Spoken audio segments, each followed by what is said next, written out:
Shira la bashela karata kazama la bakara baritaya. Iragara gazabara kuru bazera babayara bashai. Undoro bosekere bebere boshai. Irra baba shakanda barabasai. Presence.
Gloire à ton nom, Père. Reçois nos louanges, reçois notre adoration. De tout notre cœur, nous t'adorons, nous t'aimons et nous déclarons que tu es saint. Que toute la gloire et l'honneur te reviennent. Au nom de Jésus. Acclamons le Saint. Est-ce qu'il y a un homme qui reconnaît qu'il est saint? Est-ce qu'il y a un homme qui reconnaît qu'il est saint, saint, saint, saint, saint? Oh saint. Acclamons le Saint, le parfait. En lui, il n'y a point de péché. En lui, il n'y a point de défaut. En lui, il n'y a point d'infidélité. En lui, il n'y a point de mensonge. En lui, il n'y a aucune imperfection. Il est saint, pur, parfait, Jésus-Christ. Celui qui t'amène à la perfection est lui-même parfait. Celui qui t'appelle à la sainteté est lui-même saint. Celui qui t'appelle à la pureté est lui-même pur, pur, pur, pur, pur, pur, pur.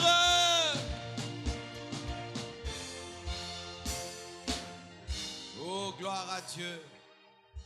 Bénis ces moments, bénis ta parole, bénis ton peuple et accorde-moi de libérer ta parole dans la liberté et la puissance de ton esprit.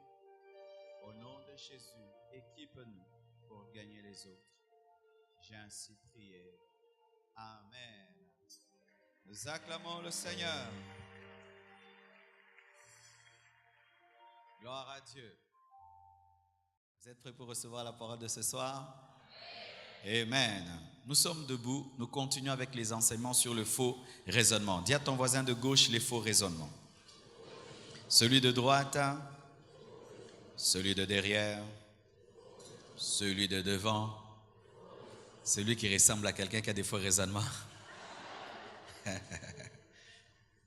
L'amour ne soupçonne pas le mal, hein? Ok. Éphésiens 4, versets 11 à 12. Je vais faire l'effort vraiment d'enseigner comme à l'étude biblique. Amen. Il faut intercéder pour moi. Amen. Éphésiens 4, 11 à 12. Et il a donné les uns comme apôtres, les autres comme prophètes, les autres comme évangélistes, les autres comme pasteurs et docteurs pour le perfectionnement des saints en vue de l'œuvre du ministère et de l'édification du corps de Christ. Jacques 1, verset 22. Jacques 1, 22. Mettez en pratique la parole et ne vous bornez pas à l'écouter en vous trompant vous-même par des faux raisonnements. Notre dernier passage, 2 Corinthiens 10, verset 4. 2 Corinthiens 10, verset 4 jusqu'au verset 5. Car les armes avec lesquelles nous combattons ne sont pas charnelles, mais sont puissantes par la vertu de Dieu pour renverser des forteresses. Nous renversons les raisonnements et toute hauteur qui se lève contre la connaissance de Dieu, et nous amenons toute pensée captive à l'obéissance de Christ. Que Dieu bénisse sa parole. Asseyez-vous s'il vous plaît. On a pris beaucoup plus de temps dans l'adoration. Je serai bref. Donnez-moi 40 à 45 minutes, à moins que l'Esprit nous dirige autrement. Lorsque nous lisons Éphésiens 4, versets 11 à 12, nous voyons ceci, que les 5 ministères sont donnés, apôtres, évangélistes, pasteurs, docteurs, prophètes, sont donnés pour le perfectionnement des saints, pour rendre parfaits les saints. Et quand on dit les saints, ce ne sont pas des personnes qui sont mortes et qu'on a déclaré saints, mais ce sont des personnes vivantes, car dans les Écritures, nous ne sommes pas saints en mourant, mais nous sommes saints en croyant en Jésus. Amen. Et maintenant, pour le perfectionnement des saints, les saints, ce sont les fidèles, les disciples. Les 5 ministères sont donnés pour rendre parfaits les disciples de Jésus-Christ qui sont saints en vue de l'œuvre du ministère. Est-ce que là, Paul est en train de dire que tout chrétien, tout saint a un ministère? Non. Mais il est en train de dire ceci, que les 5 ministères sont donnés afin de faire participer les saints au ministère. Ça veut dire qu'un évangéliste dans l'église est là pour pousser l'église à l'évangélisation. Amen. Un pasteur dans l'église est là pour pousser l'église au pastorat. Ainsi, par un ministère pastoral, je peux te former à prendre soin d'une âme. Par un ministère doctoral, je peux t'apprendre à expliquer les Écritures. Par un ministère prophétique, je peux t'apprendre à prophétiser. Par un ministère évangélique, je peux t'apprendre à évangéliser, à aller en mission. Par un ministère apostolique, je peux t'apprendre à implanter l'Église et aussi à défendre la saine doctrine. Dans l'Église, il n'y a pas d'un côté le clergé et les laïcs, c'est-à-dire ceux qui servent Dieu et ceux qui sont là afin de contempler les autres servir Dieu. Ça, c'est une fausse vision de l'Église, une vision que nous avons eue lorsque nous étions enfants, qu'il y a un groupe de gens qui sont appelés à servir Dieu et un autre groupe qui est là seulement pour les observer, servir Dieu. Éphésiens 4, versets 11 à 12, nous révèle que les 5 ministères sont des coachs de ministère, sont là pour transformer les saints en ministère. Alléluia. C'est-à-dire, je suis là afin de vous perfectionner dans l'évangélisation, afin de vous entraîner à devenir des évangélistes, des gagneurs d'âme. Amen. C'est ça le rôle du ministère. Le rôle du ministère, ce n'est pas vous garder bébé dépendant des chrétiens qui ne font que demander des choses à Dieu, des bénédictions, couper leurs liens, bénis ma famille, bénis ma vie, protège-moi. Ça, c'est un bas niveau de la vie chrétienne. Ça, c'est vraiment le parvis de la vie chrétienne. Ça, c'est vraiment le niveau des nouveaux-nés. Quand quelqu'un naît de nouveau, il demande tout le temps ces choses, bénis-moi, délivre-moi, guéris-moi, aide-moi. Mais quand tu commences à grandir dans les choses de Dieu, tu commences à vouloir servir Dieu. Et c'est là que le ministère doit venir maintenant t'équiper, te perfectionner pour servir Dieu. Et si vous voyez l'Esprit de Dieu appesantir un tel fardeau sur nos cœurs afin de nous pousser à être des intercesseurs, à être des gagneurs d'âme. Ça veut dire que l'Église Compassion a grandi. Amen. Spirituellement, nous avons mûri. Amen. Nous avons mûri et c'est le temps pour nous maintenant de servir Dieu en gagnant les âmes, en intercédant pour les autres. C'était les grandes choses que Jésus-Christ faisait sur la terre. Il était intercesseur et gagneur d'âmes. Il n'était pas un demandeur de bénédiction. Amen. Il n'était pas un chercheur de sa propre bénédiction. C'était un intercesseur et c'était un gagneur d'âmes. Un disciple de Jésus-Christ qui n'est pas dans l'intercession et dans l'évangélisation n'est pas son disciple. Et s'il l'est, c'est un bébé spirituel qui doit grandir. Lorsque tu es dans la maison de ton père pendant un temps que tu es bébé, tu es là pour être nourri par tes parents. Ils te nourrissent, ils te vêtissent. Mais quand tu grandis, tu commences à aider ton père à gérer ses biens. Tu commences à aider ton père à gérer la maison. Tu commences à prendre soin de tes frères parce que tu as grandi. Cet enseignement sur l'évangélisation est un appel à la maturité. Et nous avions eu à faire une sortie évangélique mardi. Nous avons remarqué que beaucoup d'entre vous qui avez écouté cet enseignement, vous n'êtes pas venus gagner les âmes. Et même certains ouvriers de l'église, certains ouvriers ne sont pas venus et c'était plus les nouveaux venus. Mes frères et sœurs, vous pouvez être à l'église pendant des années et vous ne comprenez plus rien du tout, plus rien. Oui, mes frères, faites très attention.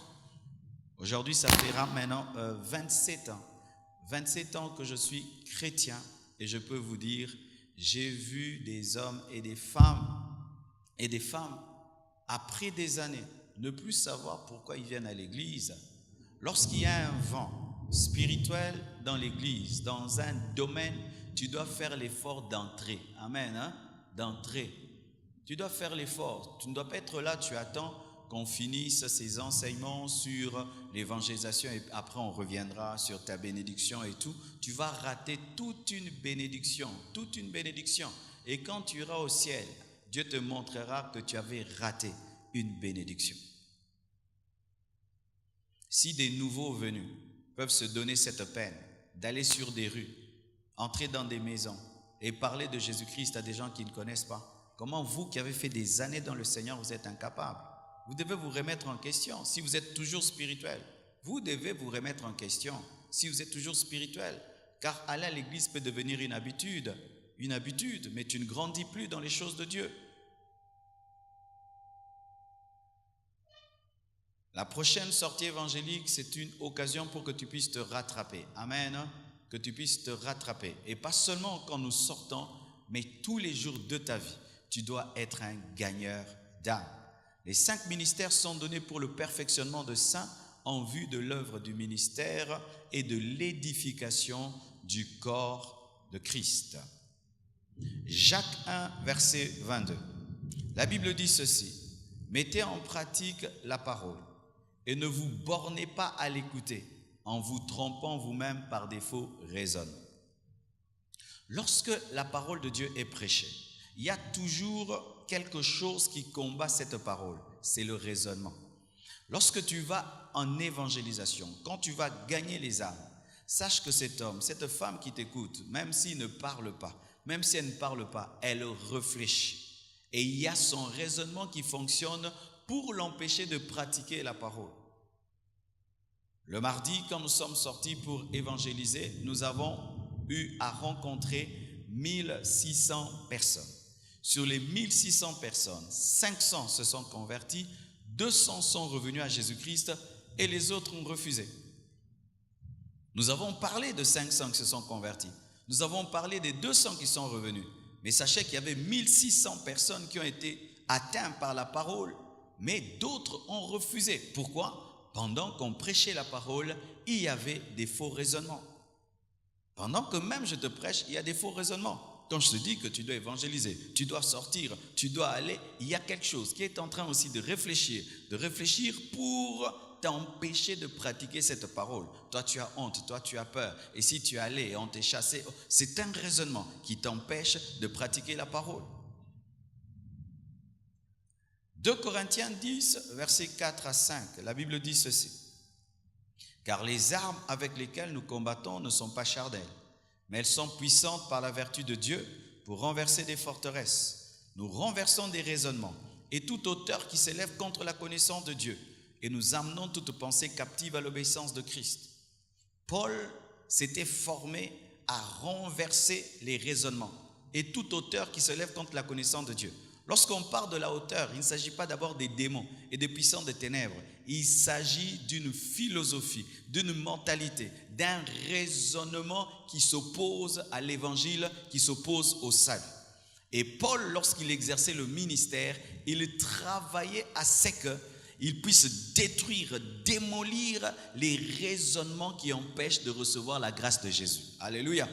Et lorsque tu veux prêcher l'évangile, il ne faut pas seulement parler, il ne faut pas seulement dire des choses, tu dois poursuivre quelque chose, démolir un raisonnement. La différence entre les prédicateurs, la voici. Certains prédicateurs parlent, mais d'autres démolissent les raisonnements. C'est le prédicateur qui démolit les raisonnements qui engendrent des disciples qui gagnent les âmes. Celui qui parle et qui parle, il parle sans renverser les forteresses, les raisonnements et soumettre les auteurs à Christ, ne gagne personne. C'est pourquoi lorsque tu prêches la parole de Dieu, tu dois te rassurer que tu es en train de poursuivre quelque chose. Amen. Hein? Qu'est-ce que tu dis quand tu prêches à quelqu'un? Qu'est-ce que tu lui dis? Et voici aujourd'hui, je veux vous présenter un autre faux raisonnement que présentent les inconvertis pour ne pas croire en Jésus.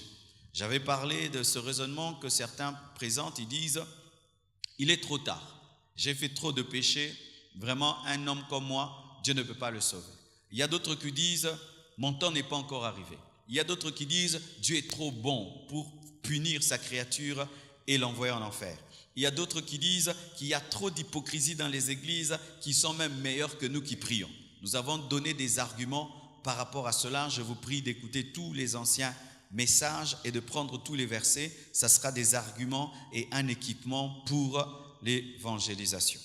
Mais pour ce soir, voici encore un autre argument que présentent les païens pour ne pas croire. Il dit ceci: c'est pas possible.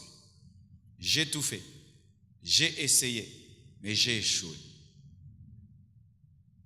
Tous ne sont pas des athées. Tous ne sont pas des personnes fermées.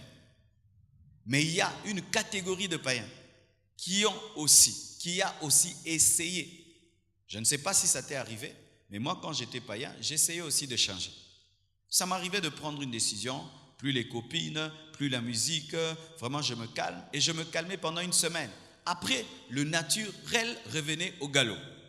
Au point où, quand je regardais les frères et sœurs aller à l'église, je disais, eux ils iront au ciel, moi j'irai en enfer. Pourquoi? J'ai essayé, j'ai une mauvaise nature qui m'empêche de croire. Ce n'est pas possible.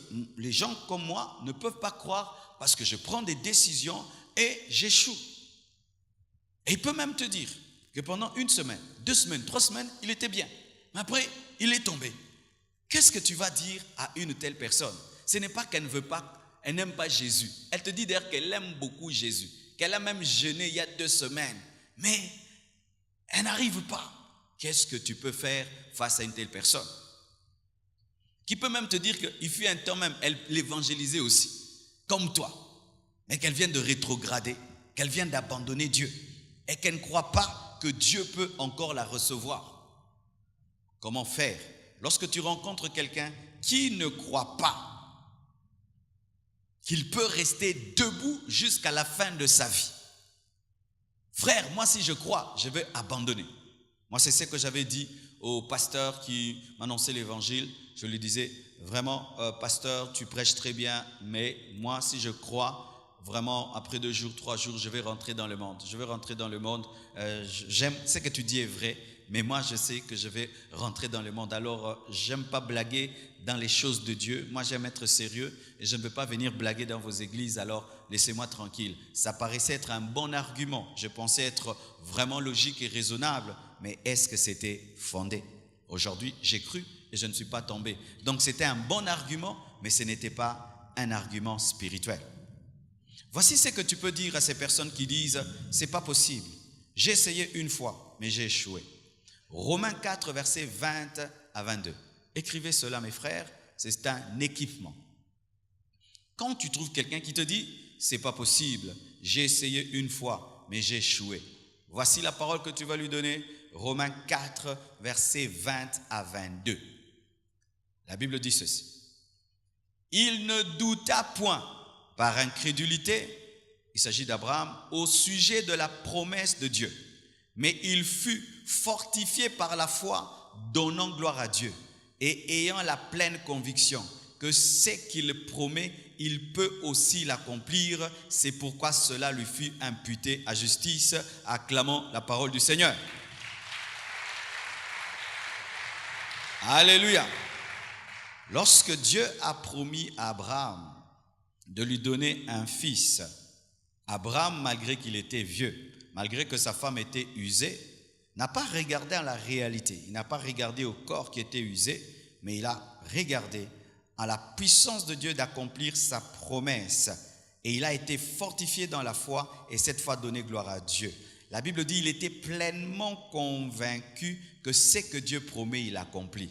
Voici, lorsque tu es face à quelqu'un qui ne croit pas qu'il peut marcher avec Dieu, qu'il est incapable, et qui dit qu'il est incapable de marcher avec Dieu, tu dois le convaincre que Dieu réalise toujours ses promesses. Alléluia. Il faut lui dire que Dieu réalise toujours ses promesses.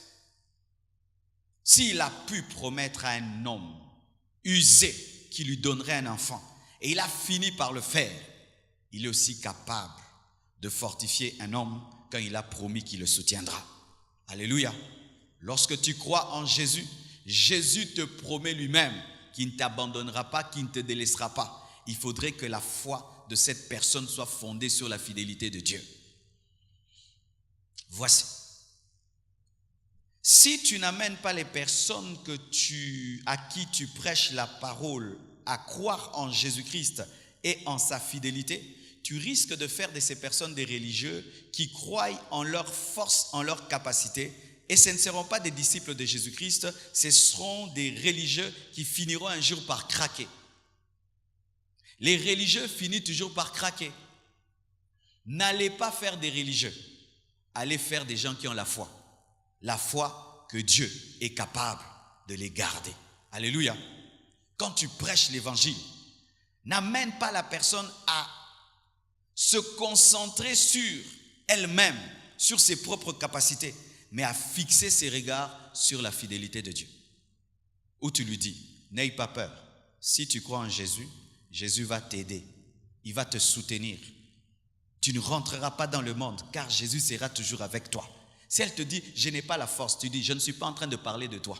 Je suis en train de te parler de ce que Dieu fera en toi. Alléluia.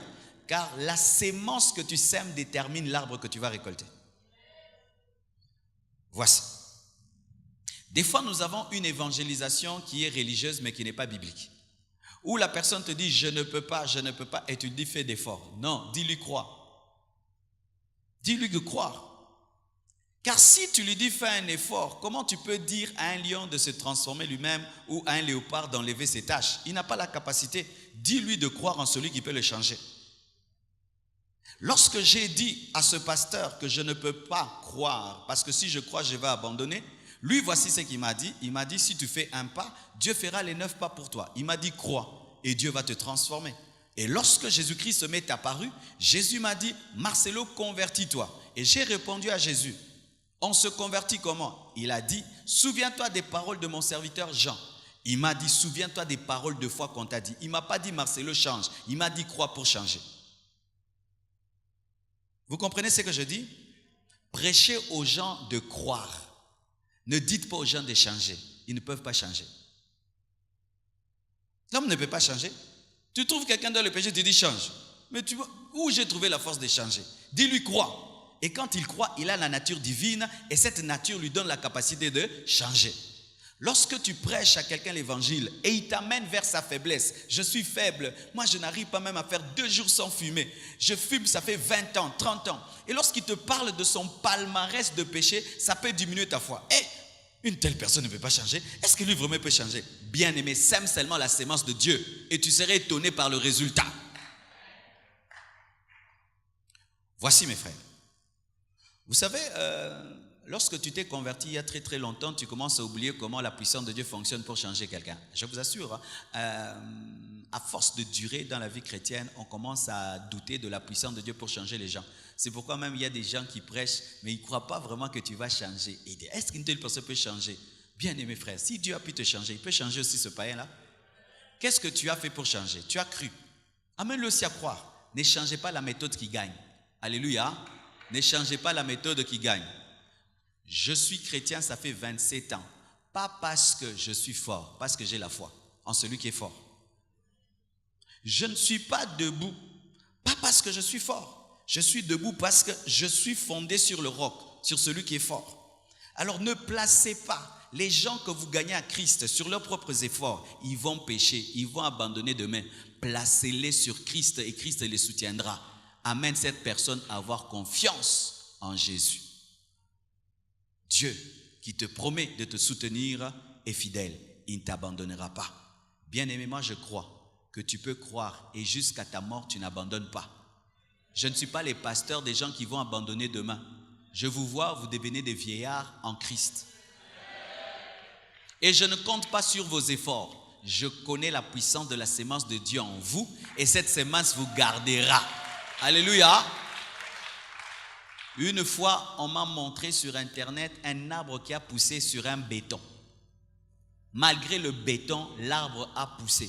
La puissance de la vie, capable même de dominer un béton qui est la mort. Et malgré la situation du monde actuel, la puissance de la parole, de la sémence divine en toi te gardera. Tu n'abandonneras pas Dieu. La personne à qui tu prêches l'évangile doit sentir que tu crois en la parole que tu prêches plus qu'en toi-même. Amen. Hein? C'est dire que je sais que si tu crois en Jésus, je te dis mon frère, jusqu'à ta mort tu seras chrétien. Comment? Ose seulement, tu vas voir. Alléluia. Mais pas qu'un païen, il te dit, je ne saurais pas abandonner. Et puis tu commences à lui prêcher, commence à abandonner mouké. Hein? Voici des conseils des fois charnels que nous donnons aux païens.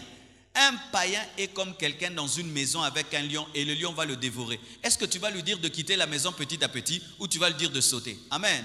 Et lorsque quelqu'un vient à Christ, ne lui dis pas d'abandonner progressivement. Là, tu l'amènes dans la religion. Lorsque Paul a rencontré Jésus, sa vie était transformée radicalement.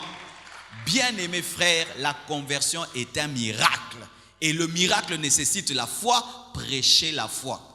Prêchez le miracle de la transformation. Je suis le plus grand voyou du quartier. Oh, gloire à Dieu, tu vas changer. Moi, je te dis, c'est facile. Des voyous comme toi, Jésus les change facilement. Oh, frère, comment? Moi? D'ailleurs, toi, tu n'es pas pécheur. Toi, ton péché là, un petit péché comme ça. 50 ans. Oh, ça c'est rien. Toi, tu fais quel péché? Quel péché tu fais? Il dit, ah, donc tu crois que moi, je sais. D'ailleurs, tu seras plus que moi.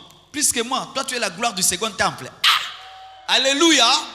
Je t'assure, prêchez la sémence de la foi. Amener les personnes à avoir la foi. Tu seras un grand serviteur de Dieu. Par toi, Dieu va gagner le monde. Il ne croit même pas qu'il peut être chrétien. Toi, tu lui parles déjà qu'il sera serviteur de Dieu. Alléluia. Bien aimé, c'est ce que mon pasteur faisait avec moi. Il me regardait comme ça, j'étais un jeune, en bleu blanc, en uniforme. Il me dit, grand serviteur de Dieu. Moi, grand serviteur de Dieu. Je le suis devenu. Je le suis devenu. Il n'a pas attendu que je manifeste l'homme de Dieu qui était en moi, mais il a sémé l'homme de Dieu en moi. Et je suis devenu. C'est ainsi que nous, on nous apprenait à prendre les païens. On dit, frère, toi, viens. C'est le temps que tu te convertis. Viens à l'église. Oh, non, viens. C'est dire que tu ne lui donnes même pas le temps de faire ses chichis. Viens. Oh, j'arrive. Tu arriveras, viens. C'est quoi que tu fais dans la vie? Ah, viens. Oh. Donc toi, tu crois que moi, je peux venir dans votre église? Oh, d'ailleurs, on cherche déjà comme toi. Viens, frère. Bien-aimés frères et sœurs, s'aimer la foi dans la fidélité de Dieu.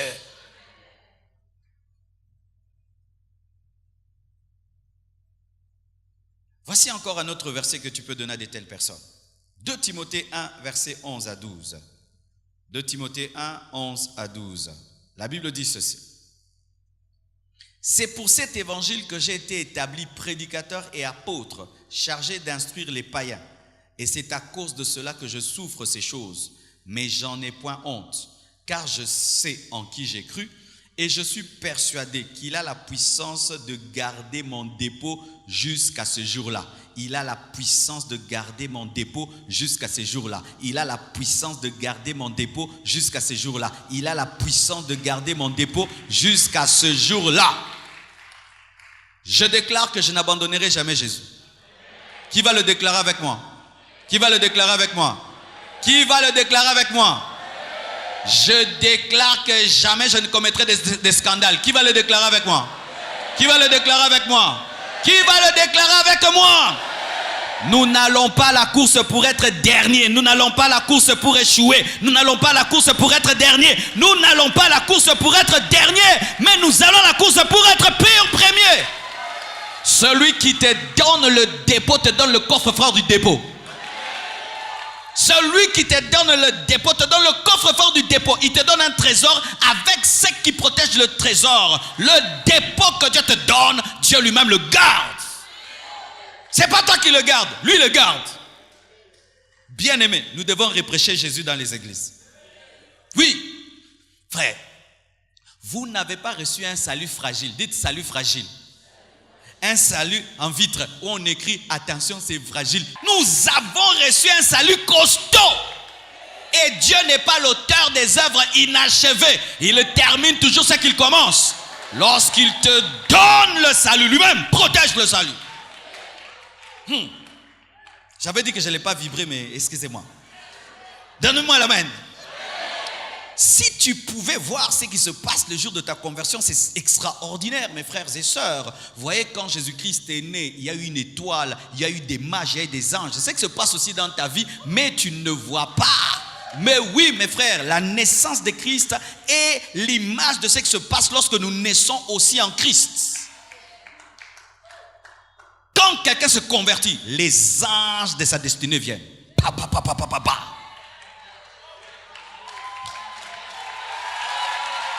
Les anges de sa destinée viennent, pas, ils se mettent. S'il a un ministère, les anges du ministère viennent, pas, ils se mettent. Et ils commencent à veiller sur lui. Veiller sur lui. Quand tu dors, il veille. Quand il y a un projet, il veille. Il veille, il veille. Et tu reçois le Saint-Esprit. Le Saint-Esprit, c'est Dieu en toi, le Fils en toi, le Père en toi. Et les anges autour de toi. Lorsque quelqu'un veut dire, je ne saurais pas, explique-lui un peu, comment il sera protégé et gardé. Parle-lui de comment Dieu veillera sur lui. Il va veiller sur lui comme tu veilles sur la prunelle de ton œil. Bien-aimé, des fois il y a des insectes qui veulent entrer dans ton œil, tu ne vois pas quand est-ce que ton œil a réagi. Et Dieu veillera sur lui comme la prunelle de son œil. Mais des fois, il y a des insectes tellement rapides qui entrent. Mais dans la prunelle de l'œil de Dieu, rien n'entre. Oh, donne-moi un amen. Donne-moi l'amen. Et Paul était qui? Paul était un persécuteur, un mauvais, un tueur. On peut lapider quelqu'un devant lui. Il ne pleure pas. Quel mauvais cœur. Toi, tu as tué. Tu n'as même pas tué dans la vie. Oh, je ne saurais pas. Est-ce que toi, tu as déjà tué? Alléluia.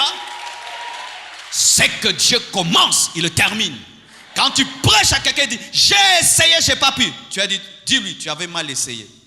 Oh, comment? J'avais cru, non, tu n'avais pas bien cru. Tu avais cru en toi-même. Tu avais cru en toi-même. Maintenant, tu dois croire en Jésus. Non, j'avais vraiment cru, non, tu n'avais pas bien cru. Maintenant, crois bien. Et explique-lui que chaque jour de sa vie, Dieu veillera sur les dépôts.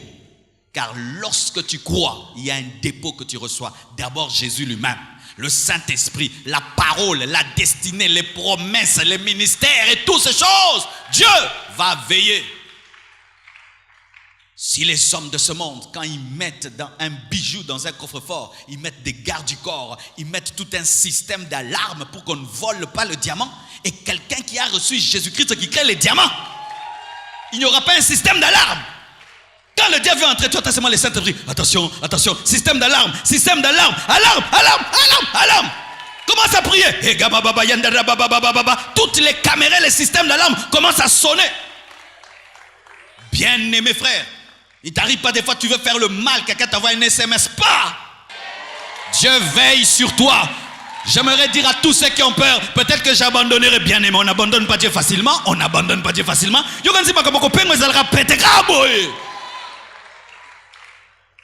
Si je me donne trop dans les choses de Dieu, je commence à prêcher, tout le monde saura que je suis chrétien. Et si j'ai abandonné, ce sera la honte. C'est pourquoi moi je me réserve. Regarde-moi cet incrédule. Tu es un incrédule. Vous devez croire en cette capacité de Dieu de garder le dépôt. Et la Bible dit lui-même gardera le dépôt.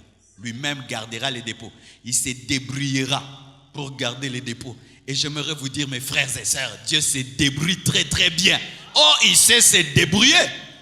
Car ce que nous vivons, pour nous, c'est une manifestation. Mais Dieu avait déjà testé l'histoire du salut.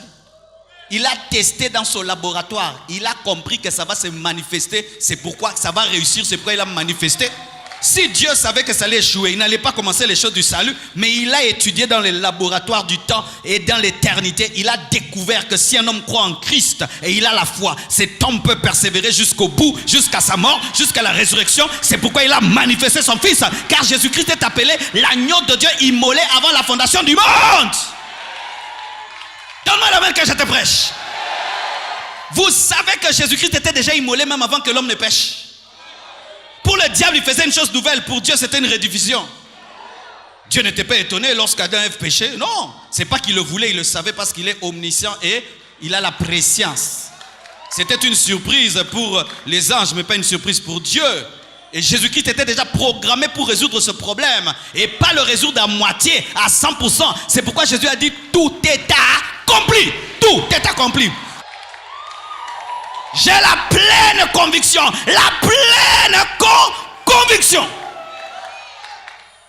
Seul un prédicateur convaincu convainc.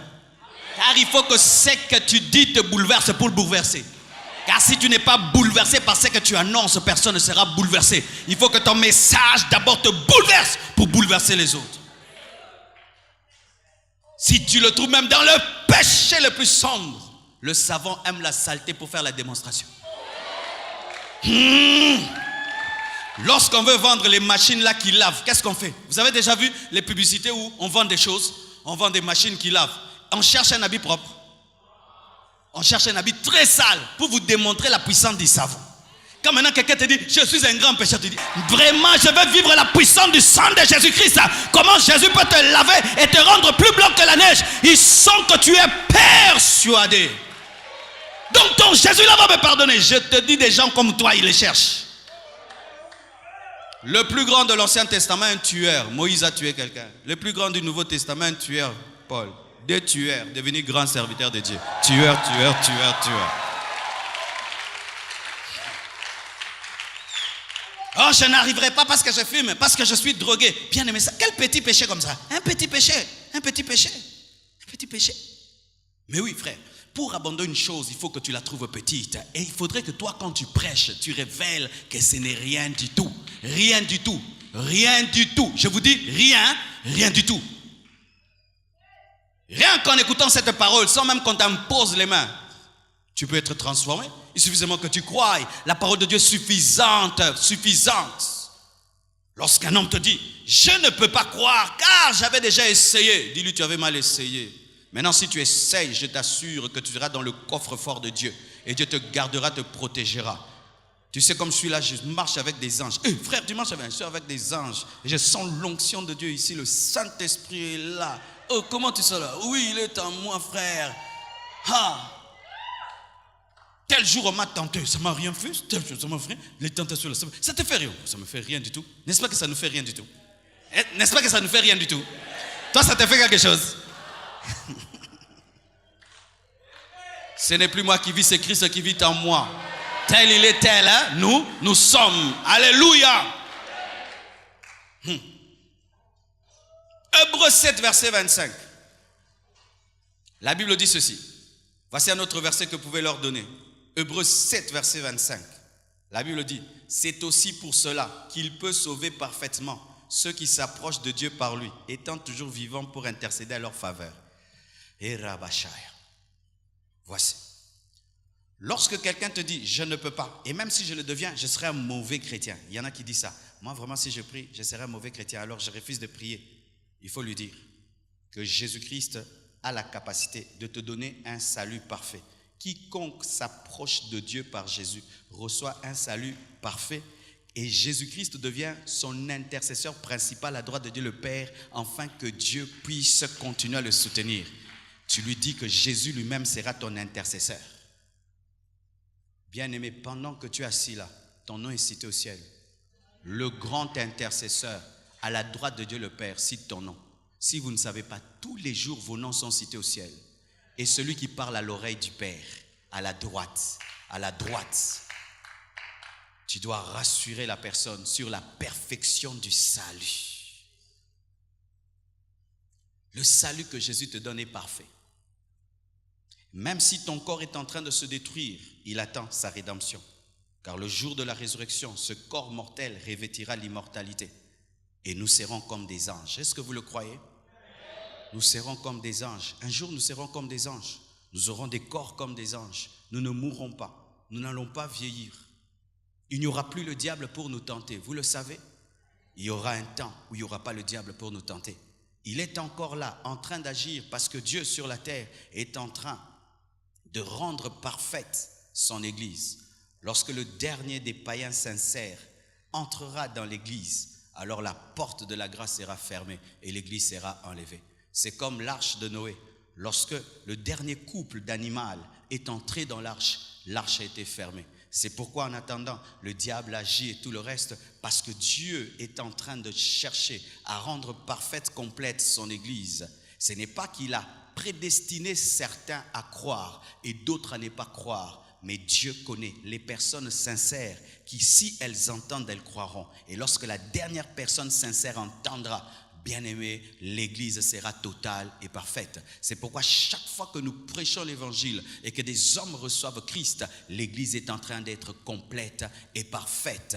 Et lorsque cela arrivera, la Bible nous dit qu'au son de la trompette de Dieu, les morts en Christ ressusciteront premièrement. Mon frère, même si un lion t'a mangé, tu ressusciteras. Même si tu es tombé dans l'océan Atlantique, tu sortiras de là. Même si on t'a brûlé, tu te reconstitueras, tu te reconstitueras. Remacha. Est-ce que vous comprenez ce que je dis? Je suis en train de prêcher la folie. Dites la folie. Bien aimé, c'est seulement des fous qui convertissent les gens. Écoutez ceci. L'évangile a commencé par la folie et ne peut continuer que par la folie. Si vous devenez serré dans l'évangile au milieu, vous avez cessé d'être de fou et vous n'êtes plus dans l'évangile. Voici la folie de l'évangile. L'évangile nous a dit qu'une femme vierge peut enfanter. On a cru, vrai ou faux? Libomato. Une femme vierge peut enfanter. Frère, liboma, j'ai vu une femme vierge enfanter. Nous avons cru, n'est-ce pas? Et puis nous avons cru que quelqu'un est mort à la croix et puis il est ressuscité après 3 jours. Libomato. On a cru en cette folie-là que quelqu'un est ressuscité après 3 jours. Et nous avons cru qu'une seule personne par sa mort nous a sauvés tous du péché. N'est-ce pas que c'est la folie? Et nous n'avons même pas vu son visage ni son adresse. N'est-ce pas que c'est la folie que tu crois en quelqu'un que tu n'as jamais vu et tu crois qu'il t'a sauvé? Liboma. Et maintenant, à continuer na kata liboma, na persévérer na kata liboma, on lui que na kei na liboma, pe na kozonga na liboma, kozobatoma boma. Alléluia, alléluia. Oh, j'attends le retour de Jésus. Je l'ai jamais vu, mais j'attends. Tu dois amener la personne dans la folie de la foi. Lui parler d'un salut parfait. Que tu sais là, si tu crois en Jésus, tu es totalement pardonné de tous tes péchés. Tous mes péchés, oui. Même si tu as avorté 50 000 fois, totalement pardonné. Totalement pardonné. Je vous dis totalement pardonné. Totalement pardonné. Tous les grands dictateurs que vous connaissez, si c'était convertis avant la mort, Dieu les a pardonnés. Et tu serais étonné au coup du mot okuna. Alléluia. Le parfait salut. Le parfait salut. C'est pourquoi même sur Judas, faites attention. Parce que peut-être Judas est au ciel.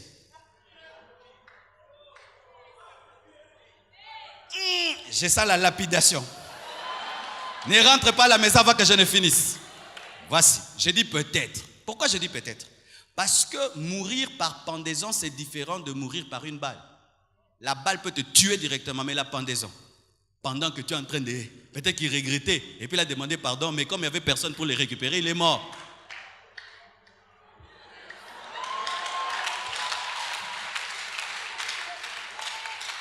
N'est-ce pas qu'il y a des gens, quand ils se pendent là, ils montent là, pendant qu'ils s'étranglent là, ils souffrent, et puis ils meurent. Peut-être qu'il a demandé, peut-être, je dis peut-être. C'est pourquoi, mes frères, tant que tu ne sais pas quelle est la dernière prière qu'une personne a faite avant de mourir, ne dis jamais où elle va.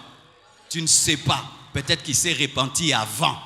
Dieu donne un salut parfait. Pour totalement sauvé, totalement pardonné, totalement justifié, totalement. Bien-aimé, tu n'as pas été sauvé en partie. Et dis à cette personne, sauvé en partie. Corps, âme, esprit, sauvé. Voici ce qui se passe en matière du salut. Lorsque tu reçois la parole, tu reçois le Saint-Esprit, ton esprit est totalement sauvé. Ton âme est en train d'être sauvée, est en train d'être transformée par la parole que tu reçois et ton corps sera sauvé. Mais pour ces trois choses, il y a un plan. La parole sauve ton esprit et tu as la nouvelle nature. Et la parole revient, commence à te transformer à l'image de Christ et reçoit la force de l'esprit qui contient le Saint-Esprit. Et ton corps sera transformé, deviendra comme le corps des anges. Pourquoi? Tu dois avoir la nature céleste pour demeurer au ciel. La beauté du salut. Pour ça, je suis prêt à mourir. Pour le vivre et pour le voir. Car si ces choses n'existent pas, tout ce que nous faisons là, c'est du théâtre. Lorsqu'une personne te dit que je ne crois pas que je peux suivre Jésus jusqu'au bout, parle-lui de la perfection du salut que Dieu lui accordera. Un salut qui touchera tous les domaines de sa vie. Alléluia. Et qui lui pardonnera tous ses péchés.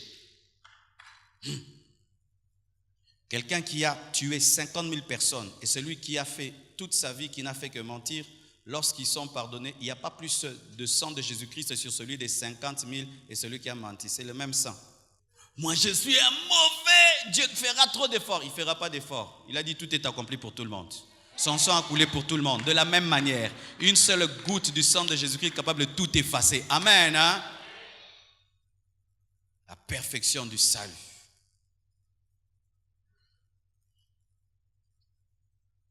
Jude 24. Jude n'a pas de chapitre. Amen.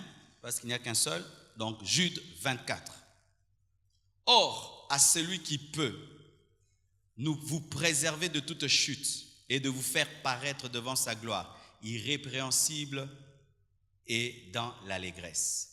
Or, à celui qui peut vous préserver de toute chute et vous faire paraître devant sa gloire, irrépréhensible et dans l'allégresse. Celui qui nous appelle nous préservera. Alléluia. De toute chute. Dites toute chute. On a dit certaines chutes. Toute chute, c'est toute chute. Toute chute, toute tentation, il nous fera paraître devant lui sans tache. Lorsqu'un homme est responsable et qui veut épouser une femme, qui s'occupe de l'achat de la robe, c'est la femme ou c'est l'homme? Et Jésus, quand il va vouloir épouser l'église, qui va se charger de laver la robe de l'épouse? C'est l'église ou c'est Jésus?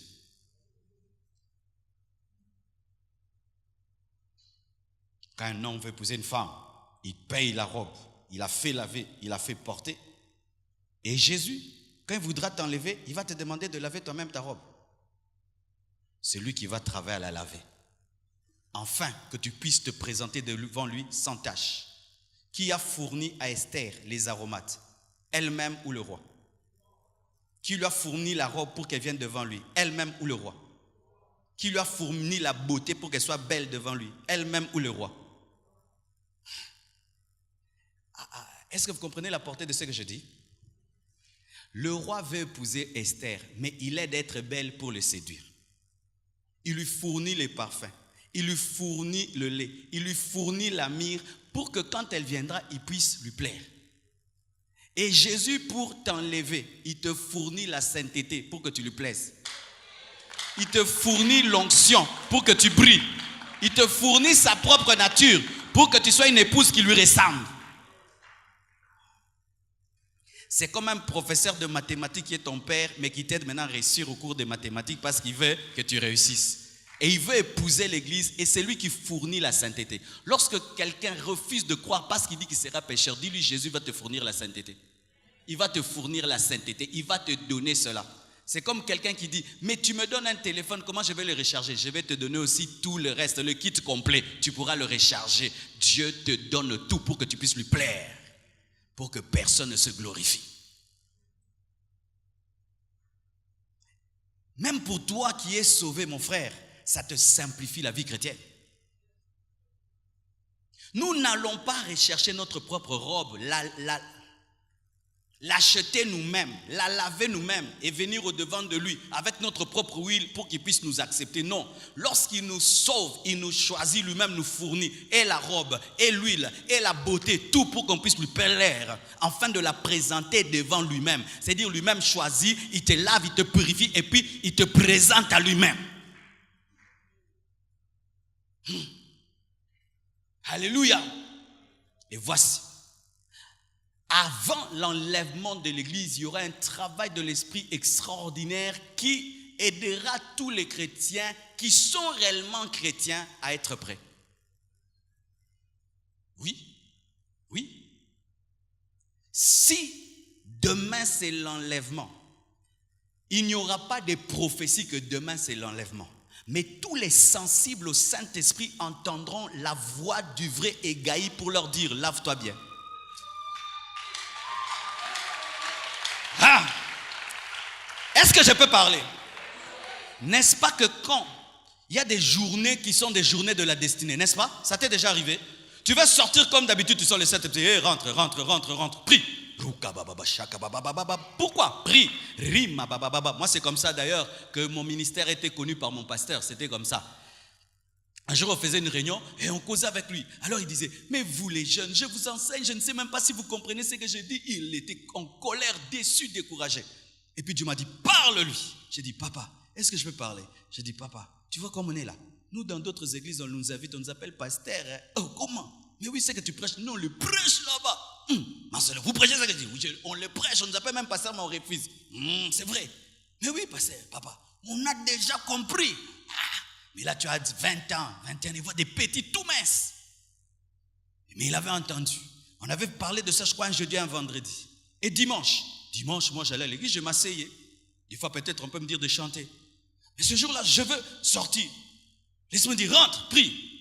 Je prie. Prie encore, je prie. Prie encore. Et je veux m'habiller simplement. Habille-toi bien. Ah, qu'est-ce qu'il y a aujourd'hui? J'irai m'asseoir. Prie, habille-toi bien. Et je viens, je m'assieds.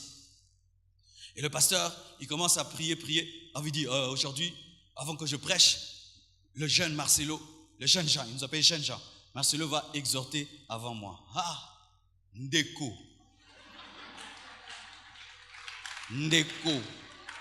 Donc tu sens que toute l'équipe, tous les frères qui étaient formés, ils te regardent. Si tu rates, toute la génération rate. Maintenant, entre là et là, je n'avais pas préparé de prédication. Je m'étais seulement préparé en esprit. Et l'esprit, pendant que je me dis, Marcelo, tu connais sa prédication telle? Oui. La puissance de la prière. Oui, tu vas prêcher cette prédication comme il a prêché ces jours-là, pour qu'il sache que vous entendez. Après, tu vas ajouter tes choses pour qu'il sache que tu as une particularité. Je montais comme ça. Je suis arrivé. Polo. Il y a Lacoste. On a des pièces maîtresses. Donne-moi la main. On vient de loin, frère. Pantalon bleu de nuit. Tout le monde te regarde. Tu es tellement petit, tout mince. Tu vas te dire quoi? Mais la voix qui est sortie, ce n'était pas la voix d'un petit. Ce matin, je fais tout comme lui. Je vais vous parler de la puissance de la prière. Si tu pries mais tu n'as pas la foi, ta prière n'a pas de puissance. Mais j'aimerais te dire aussi, si tu as la foi, tu n'as pas la sanctification. L'onction de Dieu tombait sur moi. Donc j'ai vibré. Peut-être c'était seulement 10 minutes. J'ai cru que c'était une heure. Amen.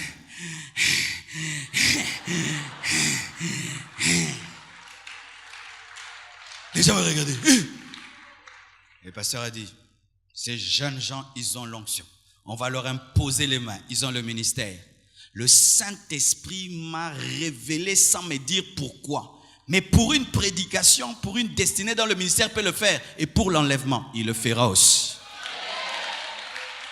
Zimbra bababa. C'est pourquoi quand tu marches, tu sens. Demande pardon. Tu ne sais pas pourquoi. Alléluia. Tu ne sais pas ce qui se passe. Tu as égaï, le véritable égaï avec toi. Et lorsque la personne te dit, j'ai peur, peut-être je veux croire, ce n'est pas enlevé. Bien aimé, si pour qu'une femme épouse le roi Assyrus, on lui a donné un eunuque. Et lorsque tu crois, tu auras le Saint-Esprit qui va t'aider à te marier, qui va t'amener vers Jésus. Le Saint-Esprit qui est en toi verra que tu sois enlevé. Ah, une forte déclaration. Le Saint-Esprit qui est en toi verra que tu sois enlevé. Parce que si tu n'es pas enlevé, il a échoué. Je suis venu te présenter un autre salut. Costaud. Si quelqu'un attrape le sida, c'est difficile que ça quitte, n'est-ce pas? Et vous voulez dire que le sida est plus têtu que Jésus. Quelqu'un attrape le sida et dit, c'est fini, je vais mourir. Et quelqu'un attrape Jésus, c'est fini, j'irai au ciel. Oh, Yabasaka, Yabashia, c'est fini, j'irai au ciel. C'est fini, je l'ai attrapé, j'ai été infecté, c'est fini, j'irai au ciel. Est-ce que tu peux le dire? C'est fini, j'irai au ciel, c'est fini, j'irai au ciel, c'est fini, j'irai au ciel, c'est fini, j'irai au ciel. Makayenda yanda raba shondo robo sakaya, c'est fini. Quand tu lui fais accepter Jésus, tu finis, tu dis, c'est fini. Et c'est fini. Tu iras au ciel. Tu as reçu la sémence de Dieu qui est plus que le virus du sida. Tu as reçu, c'est fini.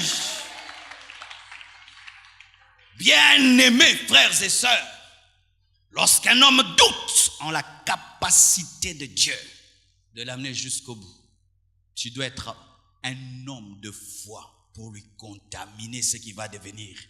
Et je t'assure, toi qui lui parles influencera la manière dont il va considérer ce qu'il a reçu.